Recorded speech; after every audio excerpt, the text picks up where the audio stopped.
Han Jiajie entered the film industry dreaming of becoming an actor, but due to his short stature, he never made it big and eventually found his calling as a stuntman and double. He works hard and honestly, yet stubbornly fails to get rich, so his girlfriend Yu-Xin accepts a lucrative offer to become a streamer and signs a 3-year contract. Unable to bear watching her interact with fans on livestream, Jiajie crosses a legal line and joins the gang of Xiang, who makes his money dealing drugs.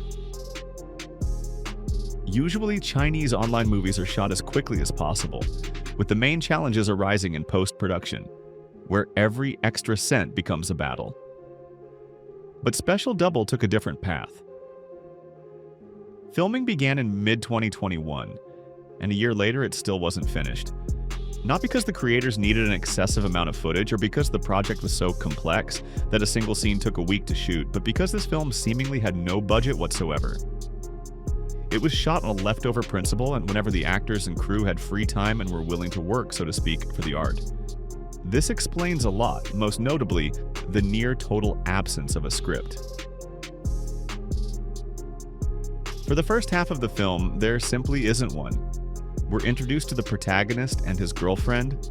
They hang out with friends a couple of times. Jiajie performs a few stunts on various sets, but the actual point of the story remains utterly unclear.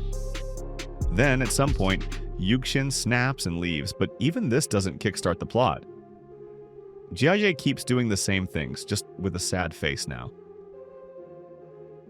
The actual intrigue only appears in the final third of Special Double, but don't expect any suspense or thrills. Jiajie deals drugs, then sees one of his clients suffering from withdrawal and immediately regrets everything. He turns the whole gang over to the police, fights the main villain's son one-on-one, and with a sense of duty fulfilled, goes to prison.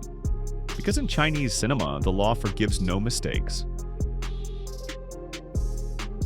What was this? What was it about? Why does this movie even exist? These are all rhetorical questions, and to answer them, you'd need to know who Xiang Tao is, the man who played Jiajie and directed the film. Xiang Tao is a third-tier actor, director, screenwriter, and action choreographer. One of many who never broke into the big leagues and, in essence, is reliving his on-screen character's journey. Through Jiajie, he channels his own pain and truth, explaining why he keeps doing this despite knowing he'll never be a major star. His persistence is admirable, but he really should have splurged on professional editors and sound engineers. In that regard, Special Double looks worse than many amateur films.